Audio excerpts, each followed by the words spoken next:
Hey friends, if you wish to reinstall pre-installed apps in Windows, then please watch this video. Like Windows Photos, Microsoft Store, all of these are pre-installed apps, but you may have removed them and you might not remember which ones these were, and you wish to reinstall them other than resetting your computer. So here's the easier method. I have a script for you.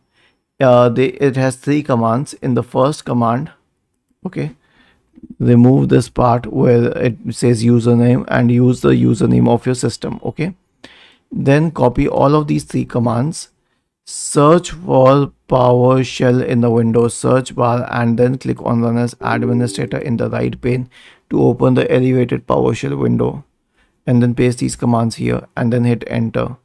Okay, and then press A for yes to all and then hit enter once again. Was this helpful? If yes, then please subscribe to the channel, and if not, then let us know in the comment section of the video on how we could help you further. Thank you for watching this video and have a nice day.